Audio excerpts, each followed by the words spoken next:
Good afternoon, everyone. This is Ewan from ENW. This talk today will be on endometriosis. So we're going to talk about what endometriosis is. So we're going to talk about some of these signs and symptoms, how it's diagnosed, how it's treated by Western medicines and traditional Chinese medicines, and what you can do to help your endometriosis. So what's endometriosis? Endometriosis is gynecological conditions involving the presence of endometrial tissue outside of the uterus. So what this really means is that this endometrial tissue that is normally found inside of the uterus is found outside, and usually in other areas inside your belly. Often the tissue grows on or around your ovaries, uterus, fallopian tubes, and the ligaments.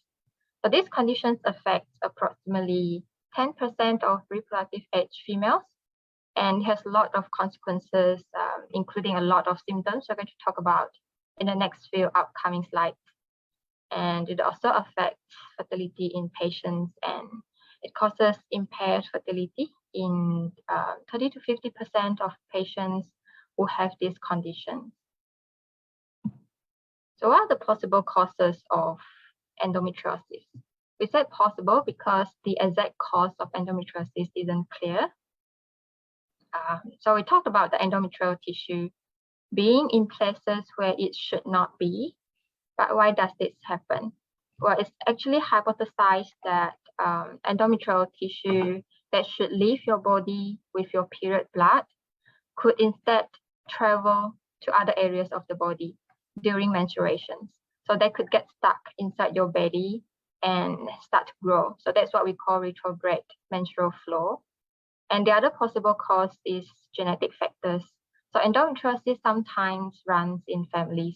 So studies show that if you have a mother or a sister who has endometriosis, you are 8 times more likely to develop endometriosis yourself. Immune system problems. A faulty immune system may fail to find and destroy endometrial tissue growing outside of the uterus. And the next possible cause of endometriosis is hormones. So the hormone estrogen appears to promote endometriosis.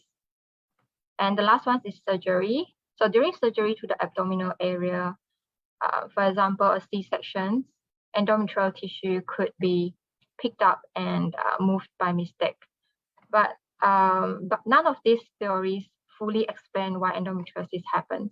So it's likely the condition is caused by a combination of different factors. And who is most at risk for endometriosis? So studies show that you are at higher risk for endometriosis if you age between 25 and 35, if you have a low body mass index or BMI, or if you have never been pregnant before. You are also at higher risk if you experience any of these menstrual issues, such as starting your period before the age of 12, or having short menstrual cycles, generally less than 27 days, or having heavy periods that last longer than 7 days, or going through menopause at an older age. So some uterine abnormalities such as fibroids, polyps, retrograded uterus, and abdominal surgery may also increase the risk of endometriosis. Environment is also one of the risk factors for endometriosis, and in fact,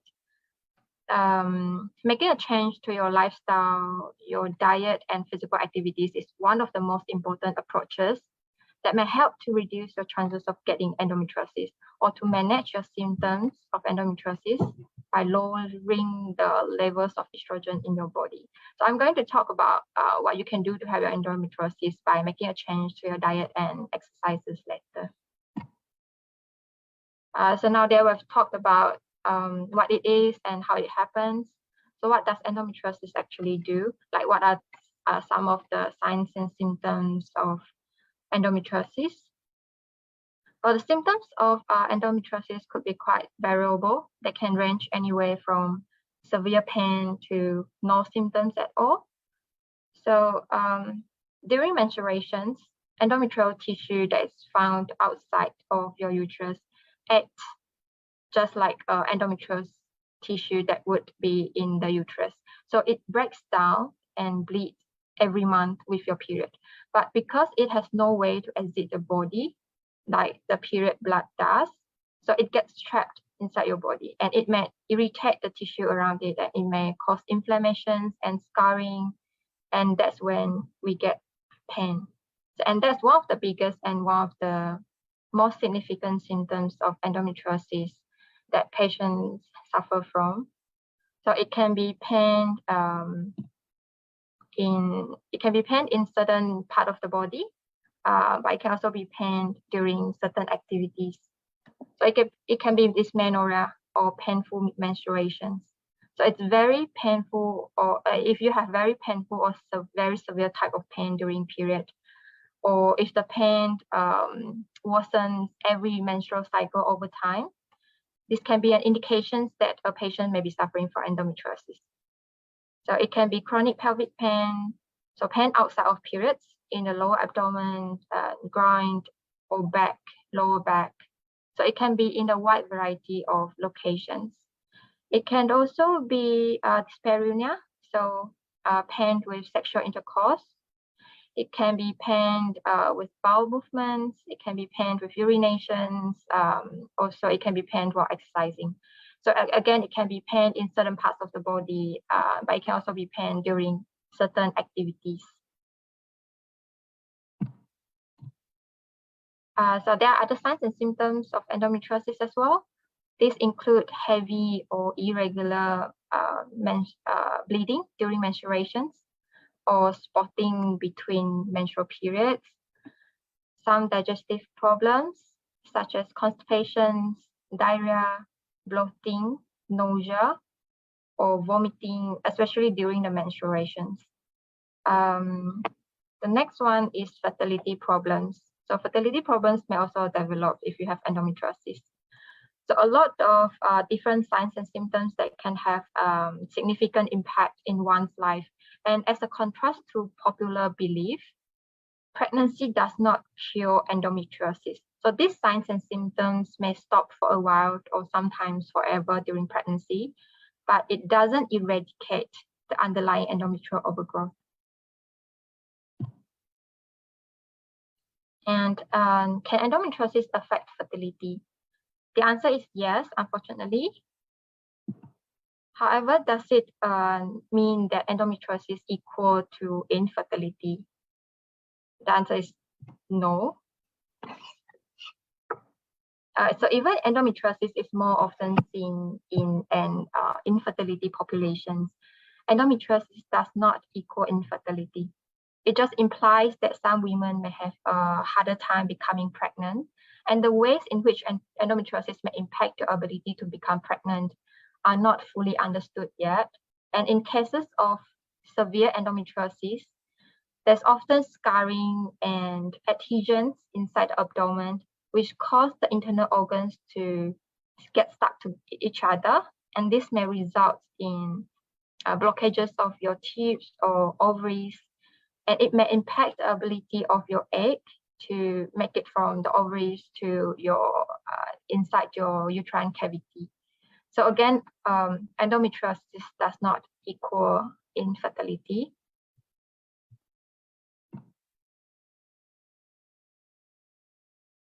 So now we know the signs and symptoms of endometriosis. How do doctors diagnose it? So often doctors find endometriosis incidentally during an evaluation for other gynecological conditions or during an evaluation for infertility. So it's really important to carefully describe in detail the type of symptoms you are having, such as when does it start, how severe it is, where do you notice it, how does it feel, and does it affect your daily life and keep you from doing your daily activities, or if your love life is affected. So doctors may suspect endometriosis if you have severe menstrual pain, or chronic pelvic pain, or pain with sexual intercourse, pain with bowel movement, or you have difficulty becoming pregnant. One of the tools to help diagnosing endometriosis is transvaginal ultrasound. And it's very good at identifying an ovarian endometrioma, sometimes called chocolate cyst, which is a cyst that is filled with endometrial tissue. And the next one is pelvic examination. So during a pelvic exam, your doctor will manually feel areas in your pelvis for abnormalities, such as cysts on your reproductive organs or scars behind your uterus. And the next one is CA125.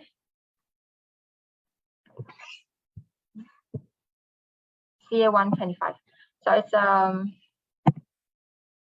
so some women with endometriosis have higher levels of CA125 in their blood.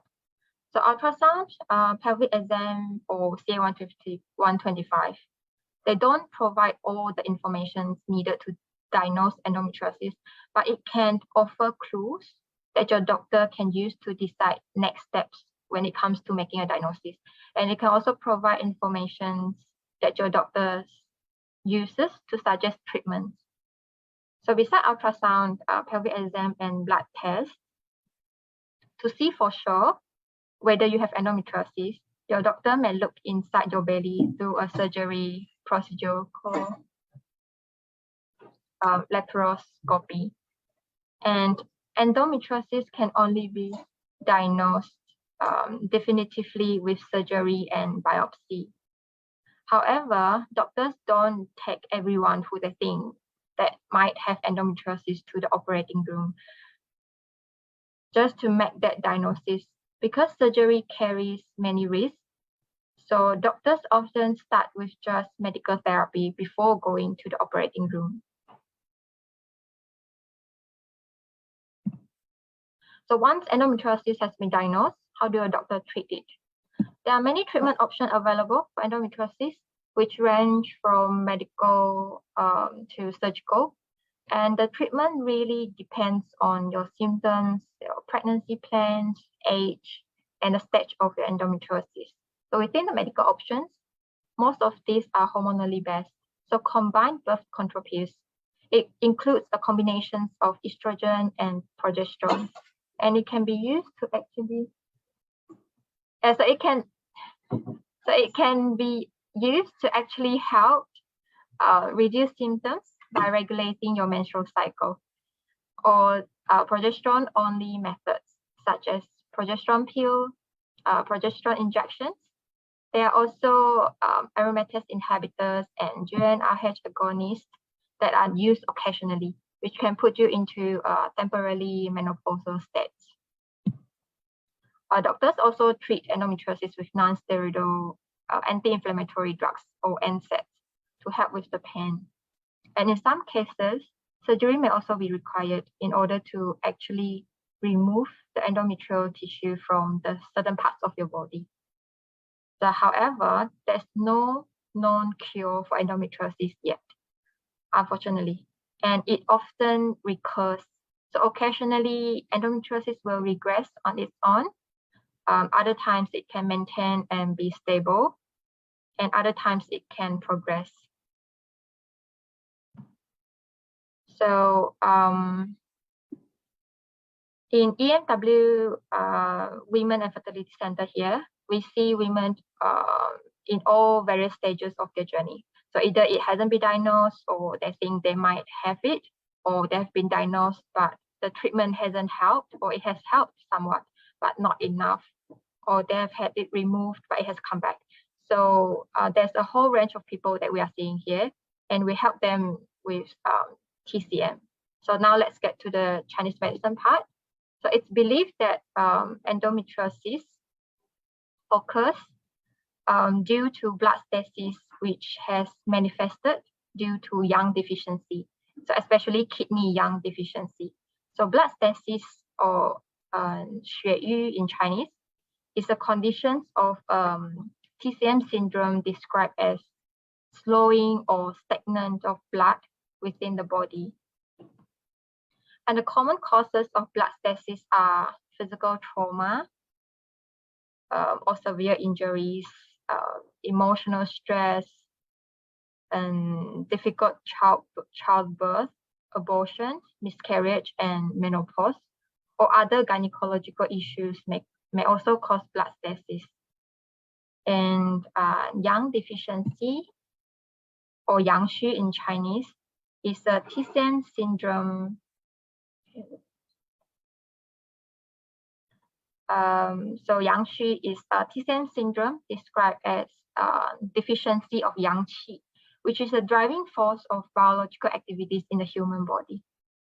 So, and the common causes of yang deficiency are chronic diseases, excessive sexual activity, excessive physical work or over-exercising, excessive intake of cold and raw foods and drinks, and also overexposure to cold and wet climates and environments.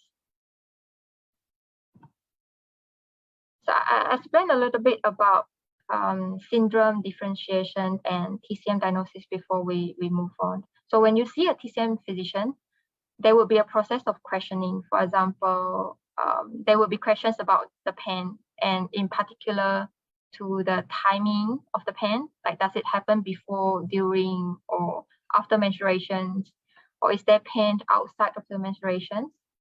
We will also like to know like the location of the pain. Does it always in the same spot, or does it change? Does it radiate?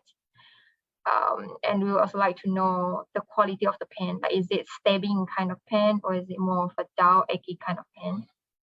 So there will be also questions about your menstrual blood or your cycle length.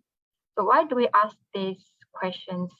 It's because TCM diagnosis relies heavily on the gathering of information around signs and symptoms, and we look for patterns and group them as a certain syndrome, like blood stasis and yang deficiency, like I mentioned before. And that process is called syndrome differentiation. So these syndromes then form the diagnosis. So there's a TCM diagnosis.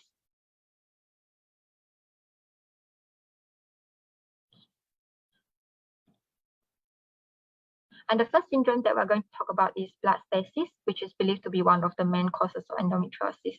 So in TCM, so symptoms associated with blood stasis include painful or irregular periods, abdominal pain, and the pain is usually described as stabbing or tingling kind of pain, and the location of the pain is usually in the same spot. Also, we can see clots in the menstrual blood, delayed or scanty periods, abdominal mass, and so on. And for patients with blood stasis, their tongue are normally purple, and sometimes you might notice black spots on top of the tongue. So in TCM, a purple tongue is usually an indication of an issue with blood circulation. And other physical manifestations of this syndrome could be dull skin, purple lips and nails, or dark circles under eyes. Yang deficiency, or more specifically kidney yang deficiency, or Shen Yang in Chinese, so which is believed to be the root cause of endometriosis.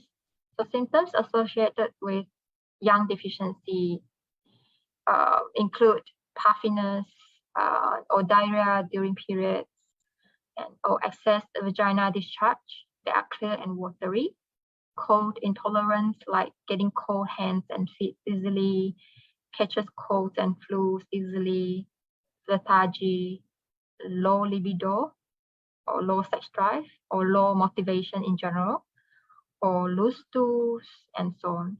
So, and for patients with yang deficiency, their tongues are normally pale and swollen with thick white coating on top of the tongues. So there are another two syndromes that are also occasionally seen in people with endometriosis, which are qi stagnations, qi zhi, and blood heat, 血热.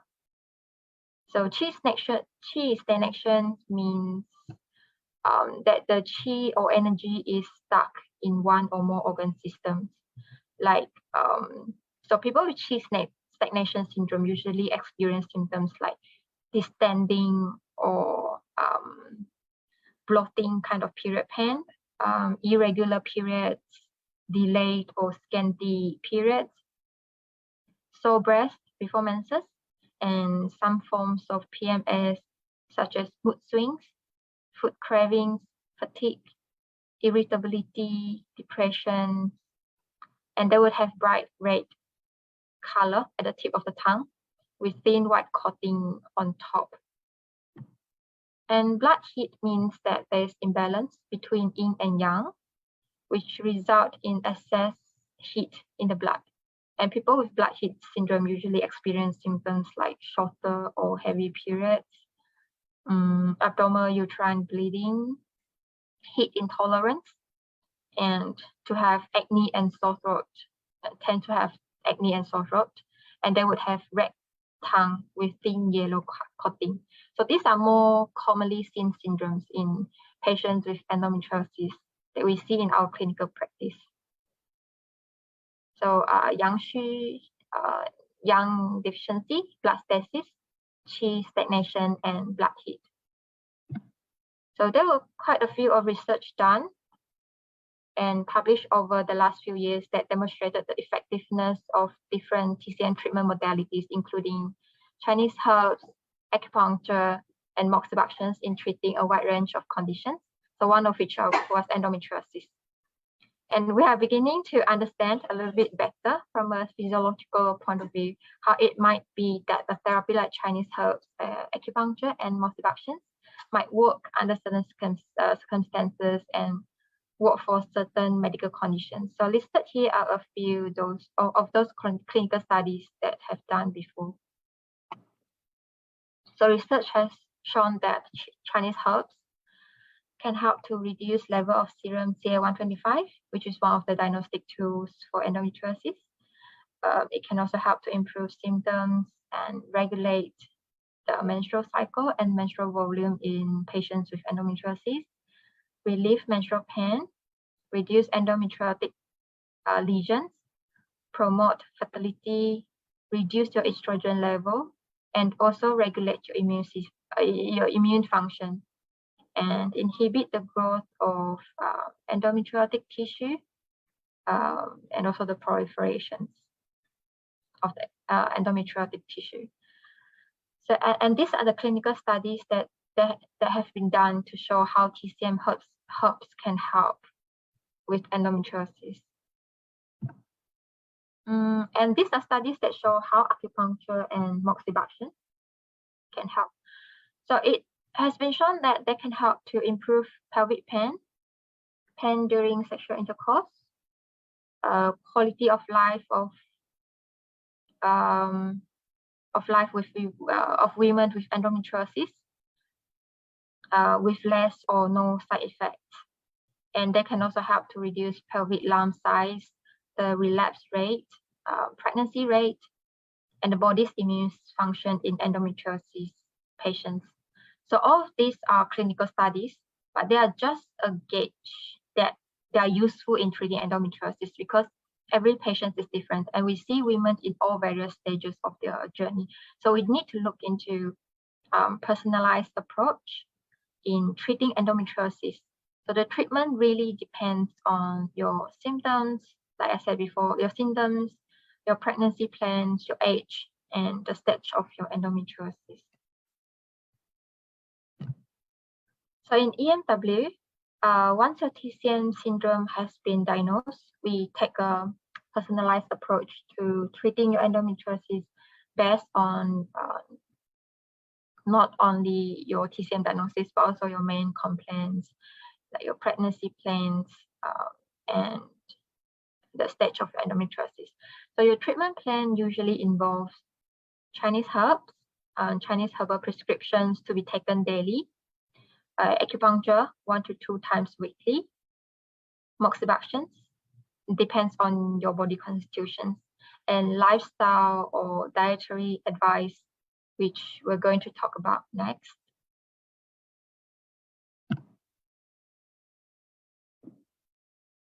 So as I mentioned before, The environment is one of the risk factors for endometriosis, and making a change to your lifestyle, your diet, and physical activities is actually one of the most important approaches that may help to reduce your chances of getting endometriosis or to manage your symptoms of endometriosis.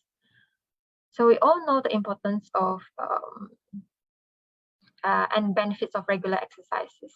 And if you have endometriosis, you can consider doing Pilates and yoga, because the movements of Pilates and yoga are slow and gentle, and they have a lot of poses that can help to strengthen and lengthen those muscles around your pelvic area. I will also recommend some yoga breathing practices or some abdominal breathing exercises which encourage relaxations and help to relieve discomfort and calm your mind. So some simple exercises may also help, like a 15 minutes walk every day, because it helps to reduce inflammations and stress. It also helps to release endorphins, which can make you less sensitive to pain. So Pilates, yoga, breathing, walking, all these can help. And now let's get to the diet. So if you have endometriosis, you want to look at a balanced and nutritious diet consisting of anti-inflammatory foods. So these are the types of food you want to add into your diet: healthy fat, fiber, and minerals. So I'm talking about omega fatty acids here as healthy fat. And sources of omega fatty acids include oily fish like salmon and tuna, and avocado, olive oil, nuts and seeds like walnuts, almonds, chia seeds. Also food that's high in fiber, including vegetables and whole grains, because endometriosis is an estrogen-dependent condition. So cruciferous vegetables that promote healthy estrogen metabolism in the body is recommended. So examples of cruciferous vegetables are broccoli, kale, cauliflower, sprouts, and so on. And the next thing you want to add into your diet is food that is rich in minerals, including magnesium, that help to relax your muscles and reduce your menstrual cramps or pain. So magnesium-rich food include dark chocolate, leafy greens, nuts and seeds again. So healthy fats, fiber, minerals. And what you want to remove from your diet are all these delicious foods. Red meat like pork, beef, mutton, trans fat like fast food, fried food, takeaway food, and refined sugars like candy, cakes, cookies, and of course caffeinated drinks and alcohol. It's because some of these foods are inflammatory, and some of them might impact the hormonal balance in your body, which can make your condition worse if you have endometriosis. So try to cut down on this food. Even if you don't have endometriosis, it will also be better for your overall well-being. So here's an additional diet advice from TCM physicians' point of view. So remember that I mentioned before that the two main causes of endometriosis in TCM are blood stasis and yang deficiency. So we believe that warming food helps to nourish the yang, improve the circulation, and expel coldness in your body. So we usually recommend taking in more warming food and less of cooling ones to our patients who have endometriosis. So warm food we have ginger, cinnamon, and turmeric. So raw foods like sashimi and cold drinks like your bubble tea, iced latte, and ice cream are all considered as cold food in TCM. So try to take in more food from the left and less from the right. And here's a summary of my talk today, and also the 5 things that help with your endometriosis. So the first thing you can do is to talk to your gynae if you have symptoms like severe menstrual pain or pain with sex, or if you are having a hard time getting pregnant. Second thing is to try TCM treatments like acupuncture, Chinese herbs, or moxibustion if you haven't tried them already. Also start to exercise. Start to do some gentle exercises like yoga or breathing or even meditation. Also make sure to control your diet. More warming food and less cooling food. And the last thing I want you to do is to be positive. Because I knew a lot of mental illnesses like depression or anxiety can come from the chronic pain or fertility issue that comes with endometriosis. So it's really important to get some mental health support or talk to your healthcare provider if you think you might be suffering from any kind of mental illnesses because of endometriosis. And that would be all for today. Thank you so much for listening.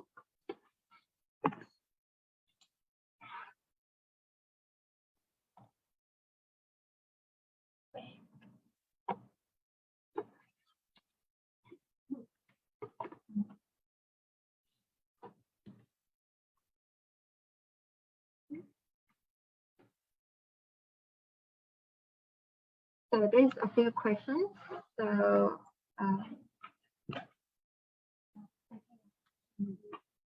Candy asked, like, is cold uterus related to endometriosis?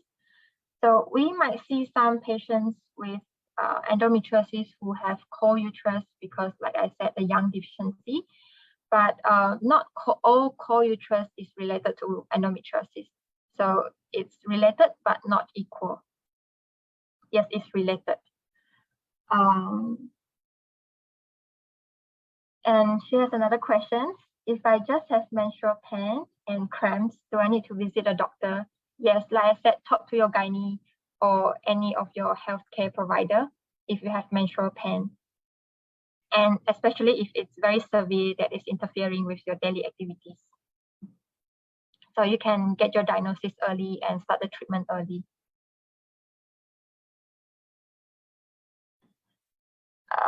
Another question, does cold water worsen endometriosis? Yes, cold water is considered as cold food in TCM. So try to reduce it if you have endometriosis or you've been diagnosed by a TCM physician that you have a cold uterus.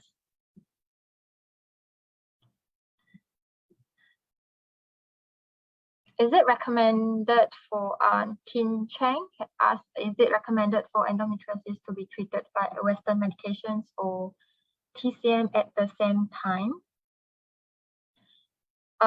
So you have to get your diagnosis from a Western doctor, a gynae, and the Western treatment would be decided by your gynae. But it's recommended to have both of your treatments concurrently. It's okay to do both at the same time, but you have to, but everyone is different, so you have to come in for a consultations before we can decide what is your treatment, your durations of treatments, and so we know what we can do for you.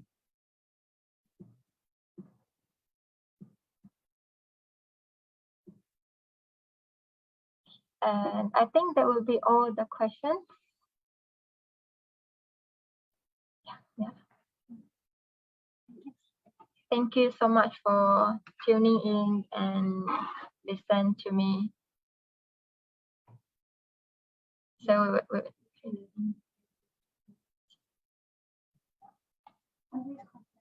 if you have any other questions and you want to know more about our treatments here in EMW, you can always contact us through WhatsApp or give us a call.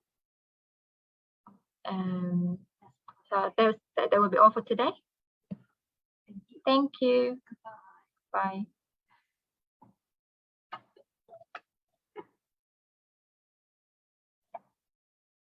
And